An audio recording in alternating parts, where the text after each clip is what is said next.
सारी 4 साल की मेहनत वो बेकार हो जाती है। कोई वैदर इदां का हो गया कि ट्रैक गिला हो गया, उन्हें एक्सपीरियंस नहीं सी उन्होंने उस ट्रैक गिले ट्रैक का, तां भी वो इधर उधर हो सकता है।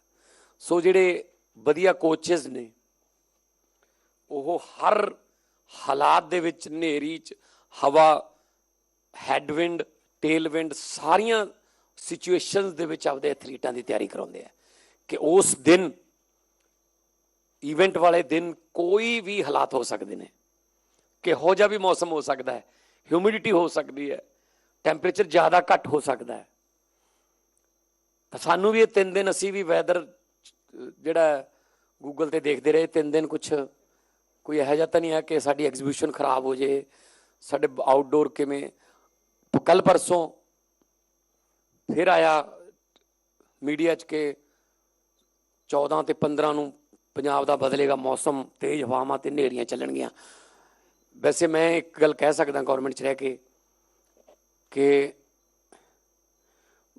इन्हां पंजाब दे जब अपने देश के मौसम बारे जो भविष्यवाणियां सी उह ते ज़्यादा यकीन करते नहीं। मैनूं ऐ सी, मैनूं भी पता सी, मैं कुछ नहीं होना, एवें छड्डी जांदे आ, ते दिन वधिया लंघ गया। क्योंकि जिद्दे वो कहते हैं कि हुण खुश्क रहेगा उद्दे वो गड़े पै सकते हैं, जिद्दे वो कहते हैं गड़े पैणगे हो सकता उत्ते बिल्कुल खुश्क रहे मौसम। पता नहीं तो छत ते चढ़ के देख लेंदे भी इधरों इधरों खराब जिहा लगदा काम, कल बोल दिंदे आ।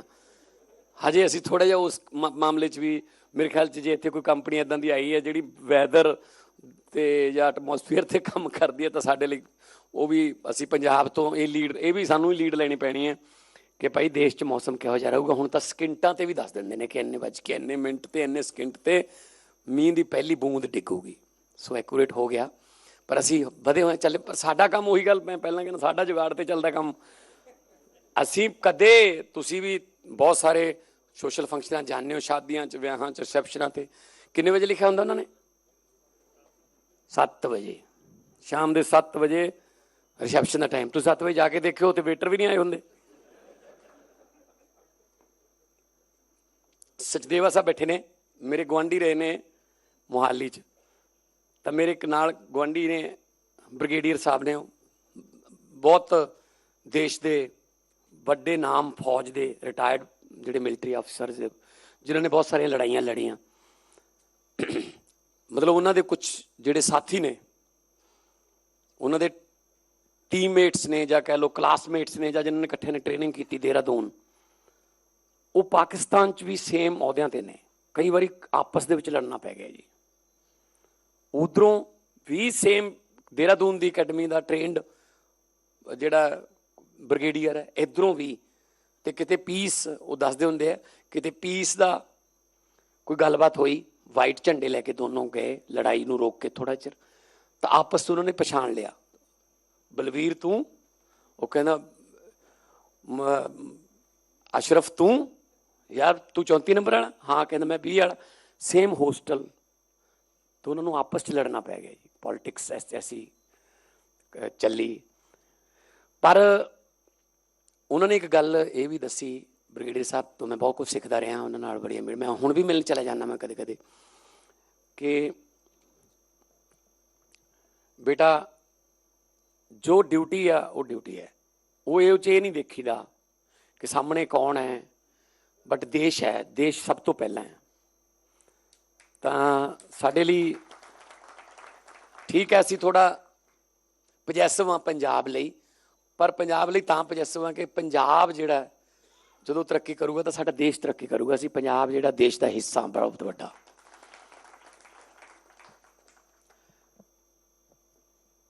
ब्रिगेडियर साहब एक दिन आए, थोड़ा जिहा सिस्टम नाल नाराज़ ही रहिंदे है, ये मुल्क नहीं तरक्की कर सकता, ये ऐ हो जाऊगा इत्थे। मैं कहा की हो गया ब्रिगेडियर साहब?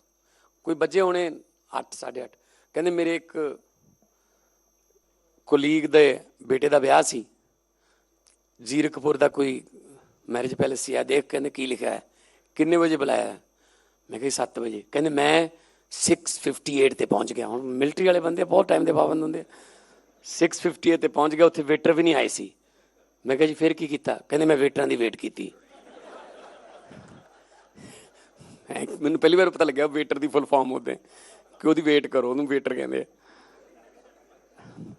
मैं जी फिर की किया, कहते मैं वेटर ਨੂੰ ਸ਼ਗਨ ਦੇ ਕੇ ਆਇਆ, ਉਹਨੂੰ ਕਹਿ ਦਿਓ ਬ੍ਰਿਗੇਡੀਅਰ ਸਾਹਿਬ ਆਏ ਸੀ ਸ਼ਗਨ ਦੇ ਕੇ ਟਾਈਮ ਤੇ ਆਏ ਸੀ ਉਹ। ਸੋ ਸਾਡੇ ਇੱਥੇ ਜ਼ਿਆਦਾ ਅਸੀਂ 7 ਵਜੇ ਦਾ ਮਤਲਬ 9 ਵਜੇ ਤੁਰਦੇ ਹੁੰਦੇ ਹਾਂ ਵੀ ਘਰੋਂ, ਚੱਲ ਕੋਈ ਨਹੀਂ ਇੰਨਾ ਟਾਈਮ ਤਾਂ ਚੱਲ ਹੀ ਜਾਂਦਾ, ਸਾਨੂੰ ਥੋੜ੍ਹਾ ਐਡਵਾਂਸ ਚੱਲਣਾ ਪੈਂਦਾ। ਪਰ ਤੁਸੀਂ ਬਿਲਕੁਲ ਟਾਈਮ 'ਤੇ ਸੈਸ਼ਨ ਤੁਹਾਡੇ ਹੋਏ 30 ਸੈਸ਼ਨ। ਮੈਂ ਸਵੇਰੇ ਅੱਜ AI ਦੇਖ ਰਿਹਾ ਸੀਗਾ, ਮੈਂ ਕਿਹਾ ਵੀ ਕਿਉਂਕਿ ਜਿਹੜਾ ਤੁਸੀਂ ਅੱਜ ਬੋਲ ਕੇ ਗਏ ਹੋ ਸਾਰੇ, ਉਹ ਤਾਂ ਡਾਟਾ ਬਣ ਗਿਆ, ਉਹ ਤਾਂ AI ਤੋਂ ਪੁੱਛ ਲਾਂਗੇ, ਹੁਣ ਪੁੱਛ ਲਾਂਗੇ ਵੀ ਕਿਹਨੇ ਕੀ ਬੋਲਿਆ। ਤਾਂ ਮੈਂ ਉਹਦੇ 'ਚ ਮੈਂ ਲਿਖਿਆ, ਮੈਂ ਕਿਹਾ tell me something about invest Punjab summit. ਤਾਂ ਉਹਦੇ 'ਚੋਂ ਕੁਛ ਗੱਲਾਂ ਤਾਂ ਇਹੋ ਜਿਹੀਆਂ ਸੀਗੀਆਂ ਜਿਹੜੀਆਂ ਮੈਨੂੰ ਵੀ ਨਹੀਂ ਪਤਾ ਸੀ, ਕਿਉਂਕਿ ਉਹ ਸਾਰਾ ਦਿਨ ਨੂੰ ਤਾਂ ਨਿਗਾਹ ਰੱਖਦਾ AI ਤਾਂ, ਹੈ ਨਾ। ਅਤੇ ਉਹਨੇ ਜੋ ਕੱਢ ਕੇ ਦਿੱਤਾ ਉਹਦੇ 'ਚ ਜਿਸ ਤਰ੍ਹਾਂ ਕਹਿੰਦੇ ਸੀ ਸਾਡੇ ਮਿਨਿਸਟਰ ਸਾਹਿਬ ਕਿ ਸੱਚੀ ਮੁੱਚੀ ਉਹ ਕਹਿੰਦੇ ਵੀ 6th Progressive Punjab Investor Summit 2026 is currently taking place in Mohali, March 13 to 15, 2026. This 3-day event is the most extensive edition to date, focusing on positioning Punjab as a global hub for information technology, IT, artificial intelligence, AI, and sustainable manufacturing. Key event details. Dates: March 13th to March 15th, 2026. Venue: Plaksha University, IT City, Mohali. Chief guest: Arvind Kejriwal, AAP National Convener. Inaugurated by Bhagwant Mann, Chief Minister of Punjab. Major highlights and outcomes. The summit has already seen significant activity and high-value commitments. Massive investment pipeline. The Punjab government is showcasing 30 major projects worth approximately 27,294 crore rupees, with the potential to create over 47,000 jobs. Day 1 success. Over 10,000 crore rupees in investment pledges were secured on the opening day alone. Major industrial commitments. HPCL. ਸੋ ਇਹ ਜੋ latest ਸਾਡਾ data ਹੈ ਸਾਡੇ ਕੋਲ, ਸੋ ਸਾਡਾ content ਜਿਹੜਾ ਉਹ AI ਕੋਲ ਚਲਾ ਗਿਆ, ਔਰ AI ਨੂੰ ਪਤਾ ਵੀ ਸਾਡਾ ਵੀ ਕੰਮ ਹੋ ਰਿਹਾ ਉੱਥੇ, ਕਿਉਂਕਿ ਇਹਨਾਂ ਦਾ ਵੀ ਤਾਂ ਨਾਲ ਸਬਮਿਟ ਹੋਏ ਨੇ ਨਾ। ਪਰ ਮੁਕਾਬਲਾ ਮੈਂ ਜਿਸ ਤਰ੍ਹਾਂ ਕਿਹਾ ਕਿ ਮੁਕਾਬਲਾ ਹੁਣ AI ਨਾਲ ਹੈ। ਹੁਣ human brain versus human brain ਨਹੀਂ ਹੈਗਾ, ਹੁਣ human brain versus mechanical brain ਹੋ ਗਿਆ। ਪਰ ਫਿਰ ਵੀ ਹਿਊਮਨ ਜਿਹੜਾ ਬ੍ਰੇਨ ਹੈ ਉਹ ਪਰਮਾਤਮਾ ਦਾ ਬਣਾਇਆ ਹੋਇਆ, ਇਹ ਫਿਰ ਬੰਦੇ ਦੇ ਬ੍ਰੇਨ ਨਹੀਂ ਬਣਾਇਆ ਹੋਇਆ। ਇਹਨੂੰ ਮੇਰੇ ਨਾਲ ਕਾਫੀ ਲੜਾਈ ਰਹਿੰਦੀ ਹੈ ਇਹਦੀ। ਮੈਂ ਇਹਨੂੰ ਪੁੱਛਿਆ ਇੱਕ ਦਿਨ, ਮੈਂ ਕਿਹਾ ਵੀ ਇੱਕ ਟ੍ਰੇਨ 90 ਕਿਲੋਮੀਟਰ 1.5 ਘੰਟੇ ਜਾਂਦੀ ਹੈ, ਇੱਕ ਦਿਨ ਕੀ ਹੋਇਆ, ਸਾਹਮਣੇ ਵੀ ਟ੍ਰੇਨ ਆਉਣੀ ਸੀ, ਅੱਧਾ ਘੰਟਾ ਫਾਟਕ ਬੰਦ ਹੋ ਗਿਆ। ਉਹ ਟ੍ਰੇਨ ਫਿਰ ਕਿੰਨੇ ਚਿਰ 'ਚ ਪਹੁੰਚੂ? ਉਹ ਕਹਿੰਦਾ ਸਿੰਪਲ 1.5 ਘੰਟਾ ਪਲੱਸ 30 ਮਿੰਟਸ, 2 ਘੰਟਿਆਂ 'ਚ। ਮੈਂ ਕਿਹਾ ਫਾਟਕ ਟ੍ਰੇਨ ਨੂੰ ਥੋੜ੍ਹੀ ਬੰਦ ਹੋਇਆ ਸੀ, ਉਹ ਤਾਂ ਗੱਡੀਆਂ ਨੂੰ ਹੋਇਆ ਸੀ। ਉਹ ਲੇਟ ਹੋਣਗੀਆਂ ਗੱਡੀਆਂ, ਆਪਣੀ ਟ੍ਰੇਨ ਥੋੜ੍ਹੀ ਲੇਟ, ਟ੍ਰੇਨ ਨੂੰ ਫਾਟਕ ਥੋੜ੍ਹੀ ਲੱਗਦਾ। ਕਹਿੰਦਾ I'm machine, I'm sorry I am machine. ਮੈਂ ਕਿਹਾ ਠੀਕ ਹੈ।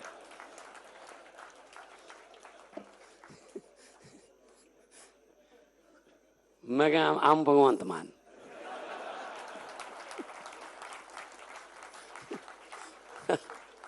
ਸੋ ਮੁਕਾਬਲਾ ਇਹਦੇ ਨਾਲ ਹੁਣ ਆਪਣਾ। ਹੁਣ ਉਦੋਂ ਬਾਅਦ ਮੇਰੇ ਤੋਂ ਡਰਨ ਲੱਗ ਗਿਆ ਵੀ ਇਹ ਬੰਦਾ ਠੀਕ ਨਹੀਂ ਹੈਗਾ ਇਹ। ਸੋ ਮੈਂ ਕਹਿਣਾ ਚਾਹੁੰਦਾ ਕਿ ਜਿਹੜੇ ਜਿਵੇਂ ਤੁਸੀਂ ਐਗਜ਼ਾਮਪਲਸ ਦਿੰਦੇ ਹੋ, ਬੜੀਆਂ ਵੱਡੀਆਂ ਐਗਜ਼ਾਮਪਲ, ਮੈਨੂੰ ਇਸ ਗੱਲ ਦੀ ਖੁਸ਼ੀ ਅੱਜ ਦੇਖੋ ਤੁਸੀਂ ਇਸ ਗੱਲ 'ਤੇ ਤਾੜੀਆਂ ਜ਼ਰੂਰ ਮਾਰਿਓ ਕਿ ਜਿਹੜੇ ਸਾਡੇ ਪੰਜਾਬ ਦੇ ਬ੍ਰਾਂਡ ਐਂਬੈਸਡਰ ਨੇ, ਥਾਪਰ ਸਾਹਿਬ ਹੋ ਗਏ, ਓਸਵਾਲ ਸਾਹਿਬ ਹੋ ਗਏ, ਜਿੰਨੇ ਪੰਜਾਬ ਦੇ ਨੇ, ਇਹ ਹੁਣ ਸ਼ੇਰੋ ਸ਼ਾਇਰੀ ਵੀ ਬੋਲਣ ਲੱਗ ਗਏ ਵਿੱਚ। ਦੇਖੋ ਇਹ ਅਸਰ ਹੋਇਆ, ਇਹਨਾਂ ਨੂੰ ਅਸਰ ਹੋਇਆ। ਜਹਾਂ ਨਾ ਪਹੁੰਚੇ ਰਵੀ ਵਾਂ ਪਹੁੰਚੇ ਕਵੀ। ਸੋ ਨਾਲ ਨਾਲ ਹੁਣ ਇਹ ਸਾਹਿਤ ਵੱਲ ਵੀ ਜਾ ਰਹੇ ਨੇ, ਕਵਿਤਾਵਾਂ ਵੀ ਲਿਖ ਕੇ ਲਿਆ ਰਹੇ ਨੇ। ਇਹ ਅੱਛੀ ਗੱਲ ਹੈ, ਕਿਉਂਕਿ ਕਵਿਤਾ ਜਿਹੜੀ ਹੈ ਉਹ ਤੁਹਾਡੀ ਜਜ਼ਬਾਤੀ ਭਾਵਨਾ ਨੂੰ, ਨਹੀਂ ਤਾਂ ਜਿਸ ਤਰ੍ਹਾਂ ਇਹਨਾਂ ਨੇ ਕਿਹਾ ਕਿ ਕੋਈ ਜ਼ਿਆਦਾ ਇੰਟਰਸਟ ਨਹੀਂ ਲੈਂਦੇ ਪੋਲੀਟਿਕਸ ਦੇ ਵਿੱਚ ਜਿਹੜੇ ਇੰਡਸਟਰੀਲਿਸਟ ਨੇ ਬੰਦੇ, ਉਹ ਕਹਿੰਦੇ ਯਾਰ ਪਤਾ ਨਹੀਂ ਕੌਣ ਆਊਗਾ, ਬਸ ਆ ਜੇ ਚੰਗਾ ਹੀ ਆਵੇ, ਪਰਮਾਤਮਾ ਅੱਗੇ ਅਰਦਾਸਾਂ ਹੀ ਕਰਦੇ ਆ। ਪਰ ਹੁਣ ਇਹ ਸਪੋਰਟਰ ਵੀ ਨੇ, ਵੋਟਰ ਵੀ ਨੇ। ਔਰ ਜਦੋਂ ਦੇਸ਼ ਦੇ ਵਿੱਚ ਡੈਮੋਕ੍ਰੈਟਿਕ ਰਾਈਟ ਹੈ, ਵੋਟਾਂ ਪਾਉਣ ਦਾ ਹੱਕ ਸਾਨੂੰ ਕਿਸੇ ਰਿਓੜੀਆਂ ਵੱਟੇ ਜਾਂ ਕਿਸੇ ਭੀਖ 'ਚ ਨਹੀਂ ਮਿਲਿਆ। ਇਹ ਸਾਡੇ ਸ਼ਹੀਦਾਂ ਨੇ ਆਪਣੀਆਂ ਕੁਰਬਾਨੀਆਂ ਦੇ ਕੇ ਸਾਨੂੰ ਵੋਟਰ ਕਾਰਡ ਲੈ ਕੇ ਦਿੱਤਾ ਹੈ। ਵਰਨਾ ਸਾਹ ਤਾਂ ਲੋਕ ਪਹਿਲਾਂ ਵੀ ਲੈਂਦੇ ਸੀ, ਸ਼ਾਦੀ ਵਿਆਹ ਪਹਿਲਾਂ ਵੀ ਹੁੰਦੇ ਸੀ ਇੰਡੀਪੈਂਡੈਂਸ ਤੋਂ, ਪਰ ਸਾਨੂੰ ਵੋਟ ਨਹੀਂ ਪਾਉਣ ਦਿੰਦੇ ਸੀ ਉਹ। ਤੇ ਵੋਟਾਂ ਪੈਣ ਲੱਗੀਆਂ ਤਾਂ ਫਿਰ ਅਸੀਂ ਆਪਣੇ ਲੀਡਰ ਆਪ ਚੁਣਨ ਲੱਗ ਗਏ। ਹੁਣ ਜੇ ਅਸੀਂ ਉਸ ਵੋਟਰ ਕਾਰਡ ਨੂੰ ਇਹ ਸਮਝਾਂਗੇ ਤਾਂ ਇਹ ਜਸਟ ਇੱਕ ਡਾਕੂਮੈਂਟ ਹੈ, ਤਾਂ ਕਾਗਜ਼ ਹੈ, ਤੇ ਆਪਾਂ ਵੋਟਾਂ ਵਾਲੇ ਦਿਨ ਨੂੰ ਪਿਕਨਿਕ ਡੇ ਸਮਝਾਂਗੇ ਤੇ ਆ ਕੇ 5 ਸਾਲ ਫਿਰ ਗਾਲਾਂ ਕੱਢੀ ਜਾਵਾਂਗੇ, ਫਿਰ ਆਪ ਹੀ ਆਪਾਂ ਗਿਲਟ ਫੀਲ ਕਰਾਂਗੇ। ਕਿ ਪਾਰਟੀਸਪੇਟ ਤਾਂ ਕਰੋ, ਚਾਹੇ ਨੋਟਾਂ ਦਾ ਬਟਨ ਦੱਬਿਓ, ਕੋਈ ਪ੍ਰੋਬਲਮ ਨਹੀਂ, ਤੁਹਾਡੇ ਕੋਲ ਨਨ ਆਫ ਦੈਮ ਦਾ ਵੀ ਆਪਸ਼ਨ ਹੈਗੀ ਆ, ਪਰ ਪਾਰਟੀਸਪੇਟ ਜ਼ਰੂਰ ਕਰੋ। ਆਮ ਤੌਰ ਤੇ ਸ਼ਹਿਰਾਂ 'ਚ ਪਰਸੈਂਟੇਜ ਘੱਟ ਹੁੰਦੀ ਹੈ, ਕਿਉਂਕਿ ਉਸ ਦਿਨ ਸ਼ਾਇਦ ਲਾਈਨ 'ਚ ਲੱਗਣਾ ਠੀਕ ਨਹੀਂ ਲੱਗਦਾ ਕਿਸੇ ਨੂੰ, ਧੁੱਪੇ ਜਾਣਾ ਠੀਕ ਨਹੀਂ ਲੱਗਦਾ ਕਿਸੇ ਨੂੰ ਵੈਸੇ ਹੀ ਕਹਿੰਦਾ ਛੱਡੋ ਯਾਰ ਇਹਨਾਂ 'ਚੋਂ ਸਾਰੇ ਹੀ ਇਹ ਤਾਂ ਗਲਤ ਨੇ। ਜੇ ਸਾਰੇ ਗਲਤ ਨੇ, ਮੈਂ ਫਿਰ ਕਹਿਣਾ ਕਿ ਇੱਕ ਥੱਲੇ ਨਨ ਆਫ ਦੈਮ ਦਾ ਵੀ ਆਪਸ਼ਨ ਹੈਗੀ ਹੈ, ਤਾਂ ਕਿ ਪਤਾ ਤਾਂ ਲੱਗੇ ਨਾ ਕਿ ਕਿਹੜਾ ਸ਼ਹਿਰ ਕੀ ਚਾਹ ਰਿਹਾ ਹੈ। ਤਾਂ ਉਹਦੇ ਨਾਲ ਫਿਰ ਜਿਹੜੀਆਂ ਹੋਰ ਪਾਰਟੀਆਂ ਨੇ ਉਹ ਅੱਛੇ ਬੰਦਿਆਂ ਨੂੰ, ਚੰਗੇ ਬੰਦਿਆਂ ਨੂੰ ਟਿਕਟਾਂ ਦੇਣ ਲੱਗਣਗੇ। ਮੈਨੀਫੈਸਟੋ ਇੱਦਾਂ ਹੀ ਚੇਂਜ ਹੁੰਦੇ ਆ। ਜਿਵੇਂ ਸਾਡੀ ਪਾਰਟੀ ਹੈ, ਛੋਟੀ ਪਾਰਟੀ ਹੈ, 10 ਸਾਲ ਪੁਰਾਣੀ, 12 ਸਾਲ ਪੁਰਾਣੀ ਪਾਰਟੀ ਹੈ। ਹਾਂ, ਅਸੀਂ ਨੰਬਰ 'ਚ ਘੱਟ ਰਹਿ ਸਕਦੇ ਹਾਂ ਕਿਤੇ ਨਾ ਕਿਤੇ, ਹੋ ਸਕਦਾ ਸਾਡੇ ਓਨੇ MP ਜਾਂ ਸਾਡੇ ਕੋਲੇ ਉਹਨਾਂ ਮੈਂਡੇਟ ਨਾ ਹੋਵੇ, ਪਰ ਇੱਕ ਗੱਲ, ਇਸ ਗੱਲ ਦੇ ਡਰੋਂ ਕਿ ਯਾਰ ਇਹ ਪਾਰਟੀ ਕਿਤੇ ਅੱਗੇ ਨਾ ਆ ਜਾਏ, ਅਸੀਂ ਦੂਜੀਆਂ ਪਾਰਟੀਆਂ ਦੇ ਮੈਨੀਫੈਸਟੋ ਤਾਂ ਚੇਂਜ ਕਰਾ ਸਕਦੇ ਹਾਂ ਨਾ। ਉਹ ਰੀਥਿੰਕ ਕਰਨ ਲੱਗ ਜਾਂਦੇ ਆਪਣੇ ਮੈਨੀਫੈਸਟੋ ਬਾਰੇ ਕਿ ਯਾਰ ਇਹ ਕੀ ਕਹਿੰਦੇ ਨੇ, ਸਕੂਲਾਂ ਦੀ ਗੱਲ ਕਰਦੇ ਆ, ਚਲੋ ਆਪਾਂ ਵੀ ਸਕੂਲ ਪਾਓ ਵਿੱਚ ਮੈਨੀਫੈਸਟੋ ਦੇ, ਆਪਾਂ ਵੀ ਹਸਪਤਾਲਾਂ ਦੀ ਗੱਲ ਕਰੋ, ਆਪਾਂ ਵੀ ਇਨਫਰਾ ਦੀ ਗੱਲ ਕਰੋ, ਆਪਾਂ ਪਾਵਰ ਦੀ ਗੱਲ ਕਰੋ, ਇੰਡਸਟਰੀ ਦੀ ਗੱਲ ਕਰੋ। ਅਦਰਵਾਈਜ਼ ਜੇ ਚੱਲੀ ਜਾਂਦਾ ਇੱਦਾਂ ਹੀ ਤਾਂ ਕਿਉਂ ਬਦਲਣਗੇ ਉਹ ਜੀ? ਉਹ ਕਹਿੰਦੇ ਚੱਲੀ ਜਾਂਦਾ, ਧਰਮ ਦੇ ਨਾਂ ਤੇ ਵੋਟਾਂ ਮਿਲੀ ਜਾਂਦੀਆਂ, ਜਾਤ ਪਾਤ ਦੇ ਨਾਂ ਤੇ ਵੋਟਾਂ ਮਿਲੀ ਜਾਂਦੀਆਂ, ਗਰੀਬੀ ਦੇ ਨਾਂ ਤੇ ਵੋਟਾਂ ਮਿਲੀ ਜਾਂਦੀਆਂ। ਸਕੂਲਾਂ ਦੀ ਗੱਲ ਕਿਉਂ ਕਰੀਏ ਜਦੋਂ ਫਿਰ ਛੋਟੀਆਂ ਪਾਰਟੀਆਂ ਜਿਹੜੀਆਂ ਨੇ ਕਿ ਅੱਗੇ ਆ ਰਹੀਆਂ ਨੇ, ਚਲੋ ਇਸੇ ਡਰੋਂ ਹੀ ਸਹੀ ਕਿ ਨਾ ਅੱਗੇ ਆ ਜਾਣ, ਘੱਟੋ ਘੱਟ ਮੈਨੀਫੈਸਟੋ ਤਾਂ ਚੇਂਜ ਕਰਾ ਸਕਦੇ ਹਾਂ ਨਾ ਆਪਾਂ। ਤੇ ਮੈਨੀਫੈਸਟੋ ਚੇਂਜ ਕਰਾਤੇ ਹੁਣ ਸਾਰੀਆਂ ਪਾਰਟੀਆਂ, ਸਾਰਿਆਂ UP ਦਾ ਸਬਮਿਟ ਮੈਂ ਦੇਖ ਰਿਹਾ ਸੀ, ਰਾਜਸਥਾਨ ਸਬਮਿਟ ਕਰ ਰਿਹਾ ਆਪਣਾ ਇਨਵੈਸਟਮੈਂਟ ਦਾ, ਤਾਂ ਸਾਰੇ ਸਬਮਿਟ ਕਰ ਰਹੇ ਨੇ। ਤੁਸੀਂ ਵੀ ਆਪਸ਼ਨ ਆ ਤੁਹਾਡੇ ਕੋਲੇ, ਹੁਣ ਮੁਕਾਬਲਾ ਹੋ ਗਿਆ, ਹੁਣ ਕੰਪੀਟੀਸ਼ਨ। ਇੱਕ ਹੁਸ਼ਿਆਰ ਬੱਚਾ ਇੱਕੋ ਕਲਾਸ 'ਚ ਜ਼ਿਆਦਾ ਦੇਰ ਹੁਸ਼ਿਆਰ ਨਹੀਂ ਰਹਿ ਸਕਦਾ। ਜੇ ਉਹ 89% ਨੰਬਰਾਂ ਨਾਲ ਫਸਟ ਆਉਂਦਾ ਤਾਂ ਸੈਕੰਡ ਜਿਹੜਾ ਆਇਆ ਉਹਦੇ 65 ਨੇ, ਤਾਂ ਉਹ 89 ਤੋਂ 85 ਵੱਲ ਆਊਗਾ ਨੈਕਸਟ ਈਅਰ, ਕਿਉਂਕਿ ਰਿਲੈਕਸ ਹੋ ਜਾਊਗਾ ਕਿ 65% ਵਾਲਾ ਸੈਕੰਡ ਤੇ ਆਇਆ, ਦੂਰ ਹੈ। ਜੇ ਮੇਰੇ 4% ਨੰਬਰ ਘੱਟ ਵੀ ਆਏ, ਫਸਟ ਤਾਂ ਮੈਂ ਹੀ ਆਊਂਗਾ ਨਾ। ਜੇ 89 ਦੇ ਨਾਲ 88.4, 88.5 ਜਾਂ 88.6 ਵਾਲਾ ਨਾਲ ਹੈ, ਬਿਲਕੁਲ ਉੱਪਰ ਚੜਿਆ ਹੁੰਦਾ ਹੈ, ਤਾਂ ਉਹ 90+ ਵੱਲ ਜਾਊਗਾ ਕਿ ਯਾਰ ਪਿੱਛੇ ਬਿਲਕੁਲ ਨਾਲ ਹੀ 0.04 ਦਾ ਹੀ ਫਰਕ ਰਹਿ ਗਿਆ, ਕਿਤੇ ਉਹ ਨਾ ਅੱਗੇ ਆ ਜੇ। ਸੋ ਕੰਪੀਟੀਸ਼ਨ ਜਿਹੜਾ ਹੈਲਦੀ ਕੰਪੀਟੀਸ਼ਨ, ਉਹਦੇ 'ਚੋਂ ਵਿਕਾਸ ਨਿਕਲਦਾ। ਮੋਨੋਪਲੀ ਤਾਂ ਜਿਹੜੀ ਆ ਉਹ ਤਾਂ ਕੁਆਲਿਟੀ ਲੋ ਹੋ ਜਾਂਦੀ ਹੈ ਫਿਰ ਜਿੱਥੇ ਮੋਨੋਪਲੀ ਹੋਵੇ। एक मैं तुहानू गल दसनी चाहना, एक राजा था किसी रियासत का, उसने कहा राज तो मेरा है लेकिन मैं लोकप्रिय नहीं हूं। उसने अपने वजीरों को बुलाया कि लोगों के दिलों में बसने का क्या तरीका है, लोकप्रिय हरमन प्यारा बनने का तरीका क्या है। सभी ने यह राय दी, खजाने का मुंह जनता की तरफ खोल दो, लोकप्रिय हो जाओगे, बल्ले बल्ले हो जाएगी आपकी, जनता को खजाना खोल दो। राजा ने अनाउंस कर दिया रियासत में कि कल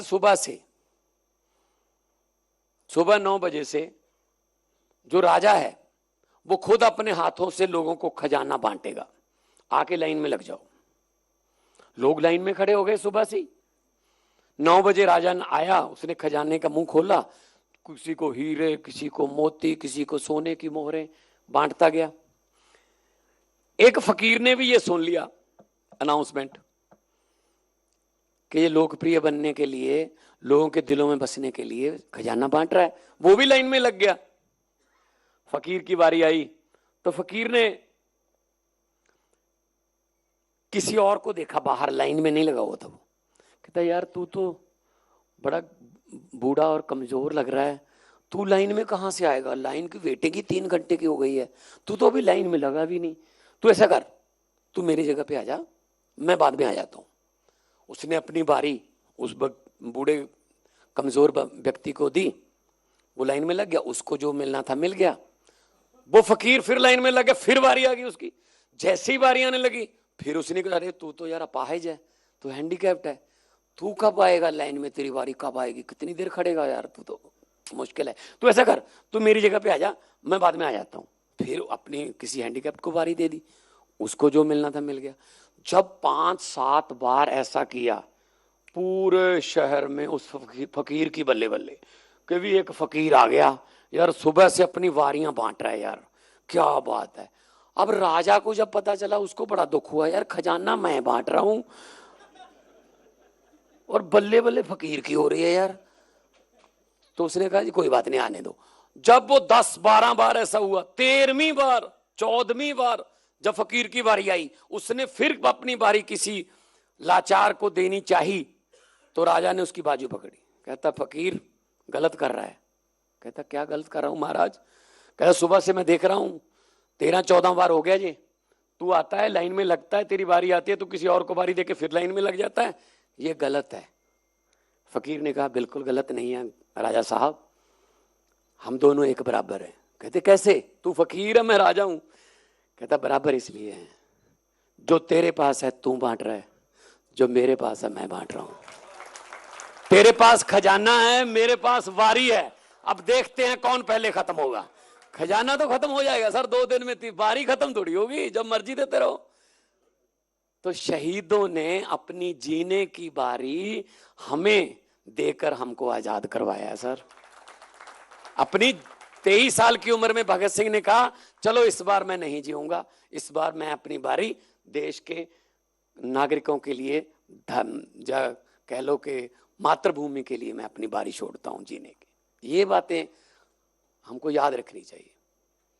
अब आके यहाँ करप्शन करने किसी ने, किसी का ये घोटाला वो घोटाला, इतने 1000 करोड़, अब तो इतना बड़े बड़े घोटाले हो गए हैं कि आम लोगों का दिमाग भी थोड़ा ऊपर उठ गया है।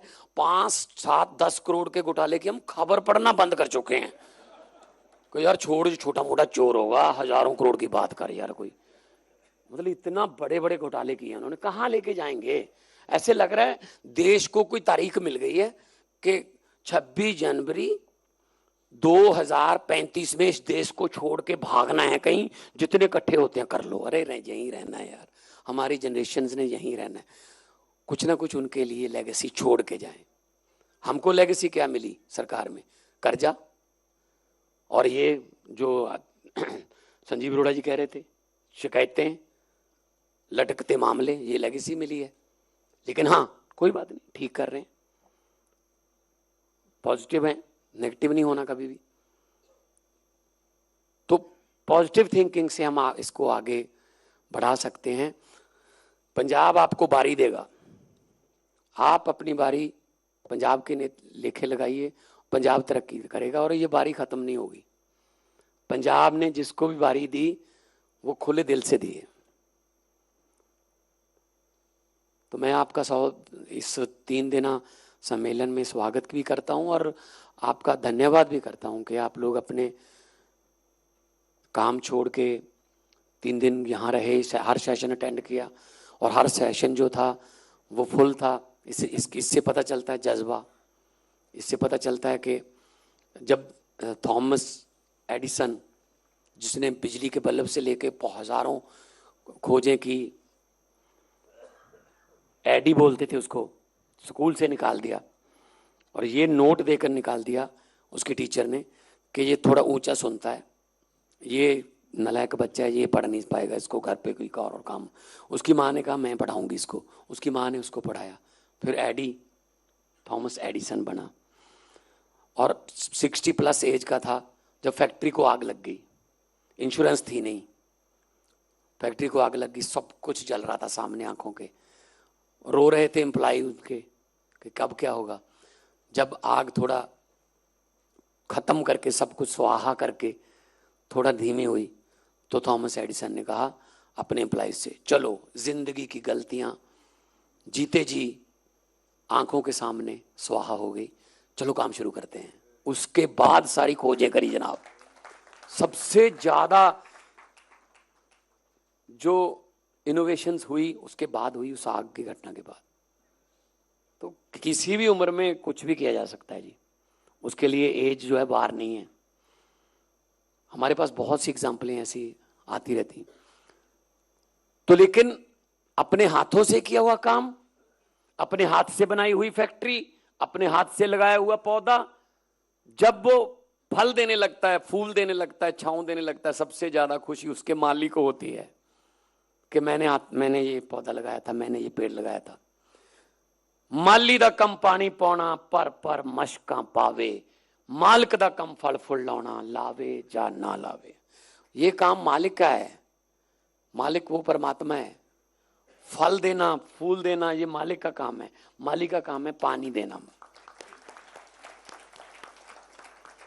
तो मेहनत का पानी अगर हम देंगे, किसी भी, चाहे फैक्ट्री है, चाहे को पॉलिटिक्स में करियर बनाना है, किसी ने इंजीनियरिंग में जाना है, किसी ने यूपीएससी का पेपर क्रैक करना है, सबसे पहला पानी मेहनत है।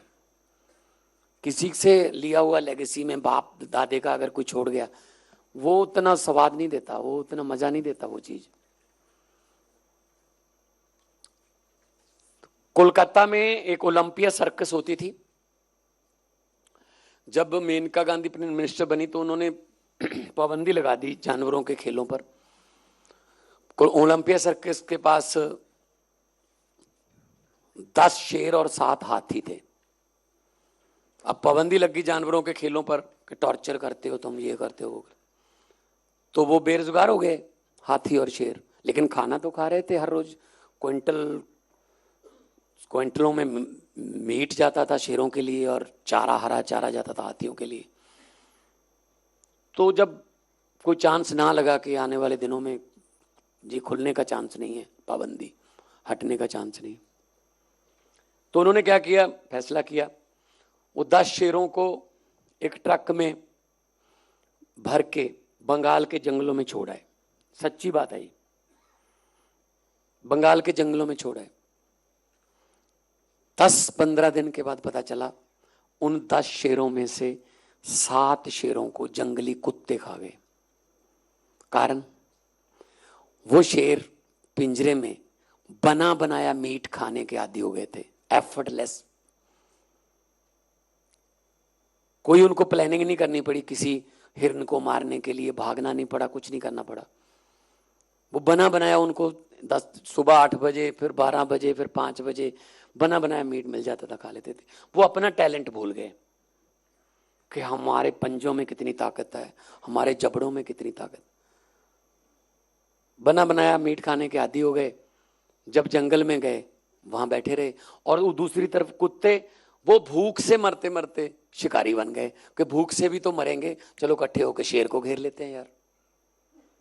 इसीलिए इस छोटी सी स्टोरी से शिक्षा ये मिलती है कि जो पेरेंट्स अपने बच्चों के लिए ज़्यादा बड़े बैंक बैलेंस, ज़्यादा बड़ी प्रॉपर्टीज़, ज़्यादा सुख सहूलतें छोड़ के जाते हैं, असल में वो अपने बच्चों को सर्कस का शेर बना जाते हैं। हमने फैसला ये करना है, भले ही 2 दिन भूखे रह लेंगे लेकिन अपना शिकार खुद मार के खाएंगे। हमने सर्कस के शेर नहीं बनना, अपनी ताकत और अपना टैलेंट इस्तेमाल करना है। बहुत से ऐसे बच्चे भी हैं जिन्होंने अपने पिता की लेगेसी को बहुत ऊपर बढ़ाया अपने आइडियाज से। बहुत से ऐसे भी हैं जिन्होंने अपने पिता का गवाया। ऐसे भी बच्चे हैं कि बाप ने गाड़ी लेने नहीं दी कि अपनी मेहनत से लेना, गाड़ी नहीं लेके दूंगा मैं आपको। अचानक से बाप की डेथ हो गई, पहली बरसी मनाने को पैसे नहीं होते। पहली बरसी हालांकि 11 महीने बाद ही आ जाती है, वो 11 महीने में खत्म कर देता है। फिर जब उसको चांस मिलता है कि अब कोई रोकने वाला नहीं, चलो। तो मैं ये कहना चाहता हूं कि हमारे में टैलेंट है, कुछ भी कर सकते हैं, लेकिन उसके लिए हमारे पास एफर्ट चाहिए। पाकिस्तान में इस्लामाबाद में एक चिड़ियाघर में एक शेर था, वो लोगों से डरता था सर। जब पिंजरे के पास लोग आते थे वो छुप जाता था, मुंह छुपा लेता था। तो चिड़ियाघर के जो ऑर्गेनाइजर्स थे उन्होंने कहा यार इसकी वजह से लोग टिकटें लेते हैं, ये फोटो भी नहीं खिंचवाता, इसका क्या करें अब। तो उन्होंने डिस्कवरी चैनल के एक्सपर्ट बुलाए लंदन से, उन्होंने सीसीटीवी कैमरा लगा दिए, चेक की उसकी activity. After 15 days they reach to a stunning result. कहते जी ये पिंजरे में ही पैदा हुआ है, इसकी मां पिंजरे में थी, ये पिंजरे में ही पैदा हुआ है, इसीलिए इसको ये पता ही नहीं कि मैं कौन हूं। इसको पता ही नहीं कि मैं शेर हूं। ये लोगों से डरता है, लोग उसके आउटर लुक से डरते हैं कि ये शेर है, लोग उससे डरते हैं, वो लोगों से डर रहा है, कॉन्फिडेंस पैदा नहीं हुआ। वो अगर जंगल में जा होता, वो अपने झुंड के, अपने माँ बाप को, बड़े बड़े भैंसों को गर्दन से पकड़ के गिराते हुए देखता, अपने पंजे चलाता, तब वो शेर बनता। इसका मतलब क्या हुआ कि शेरनी के पेट से पैदा होने का हर बार मतलब शेर नहीं होता, माहौल शेर बनाता है जनाब, माहौल शेर बनाता है। शेरनी के पेट से हर बार शेर पैदा नहीं होते। तो ऐसा हम पंजाबी हैं सर, दुनिया में जहां जाएं, कोई भी मुसीबत हो झेल कर फिर हम अपना मुकाम हासिल करते हैं, फिर हमको सलाम होती है। गुरु गोविंद सिंह जी ने 13 अप्रैल 1699 को शेर पैदा किए थे कि शेर बनो। ठीक है, वो गिनती में ज्यादा थे मुगल, लेकिन 1.25 लाख से 1 लड़ाने का उन्होंने वादा किया था, उन्होंने शिक्षा दी थी। चिड़ियों से बाज को तुड़वाने का, चिड़ियों से बाज को हराने का उन्होंने मैसेज दिया था, वो यही था। तो यो चढ़दी कला, वो हमारी जो स्पिरिट है, चंडी दीवार लिखकर वो अपनी फौज को, खालसा की फौज को वो बूस्ट करते थे, हौसला देते थे। तो ऐसी ऐसी चीजें हमारे पास वेद ग्रंथों में लिखी पड़ी। हमारे क्या खजाना इतना हमारे पास पड़ा है, हम अपना ही खजाना इस्तेमाल कर लें तो हमें इधर उधर देखने की जरूरत ही नहीं है। बस अपना जो टैलेंट है उसको इस्तेमाल करना, पॉजिटिव तरीके से इस्तेमाल करना सीखें। तो मुझे बहुत खुशी है कि आप लोग आए। हो सकता है सबकी इच्छाओं के मुताबिक हमारी हॉस्पिटैलिटी शायद ना पूरी उतरी हो, उसके लिए माफी चाहते हैं। और एक मैं अभी सोच रहा था, हमारे यहाँ क्या होता है, छोटे छोटे गोल तय करने के लिए हमारे पास डेट्स बहुत हैं। जैसे भी दिवाली तक मैं ये कर दूंगा, फिर बैसाखी तक ये कर लेंगे, अगली लोहड़ी तक मैं ये हो जाएगा। हमारे ऐसे छोटे छोटे त्योहारों की तारीखों को हम मान लेते हैं। तो अब हमने फैसला किया है, आज आप तीसरे महीने में 15 तारीख को हो, इसे चलो 6-7 महीने इसमें कर लेते हैं। 8 नवंबर को दिवाली है, 1 नवंबर को पंजाब डे है, पंजाब बना था 1 नवंबर को हरियाणा से अलग होके। तो हम 29, 30, 31 या 31/1 के आसपास आप सबको फिर दोबारा इसलिए बुलाना चाहते हैं कि आपको 6-7 महीने में कोई दिक्कत तो नहीं आई। कितने की ग्राउंड ब्रेकिंग सेरेमनी हो गई, कितनों ने नारियल तोड़ दिए, कितनों का भूमि पूजन हो गया, कितने पैसे इन्वेस्ट हो गए, कितने % किसकी फैक्ट्री पहुंच चुकी है। एक बार फिर हम 6-7 महीने में दोबारा इकट्ठे होंगे, होपफुली अक्टूबर लास्ट वीक। उस समय होपफुली, उम्मीद है 2-4 दिन में फाइनल हो जाएगा। हमको एशिया कप, हॉकी का इंटरनेशनल एशिया कप जो है मिल रहा है, वो यहाँ पे हमारे पास भारत की, पाकिस्तान की, जापान की, कोरिया की, सिंगापुर की, चाइना की हॉकी टीमें भी आई होंगी इसी मोहाली के ग्राउंड में। तो आपको थोड़ा वो वाला एंगल भी दिखाएंगे, स्पोर्ट्स वाला। तो मुझे लगता है कि हम लास्ट वीक ऑफ अक्टूबर और first week of November, Diwali से पहले हम इसको, पहला टारगेट हमारा दिवाली तक आपको कितने % काम हो गया ये पूछने के लिए आपको बुलाएंगे दोबारा। क्योंकि लोगों को अक्सर कहते सुना है, जिंदा रहे तो फिर मिलेंगे। लोगों को अक्सर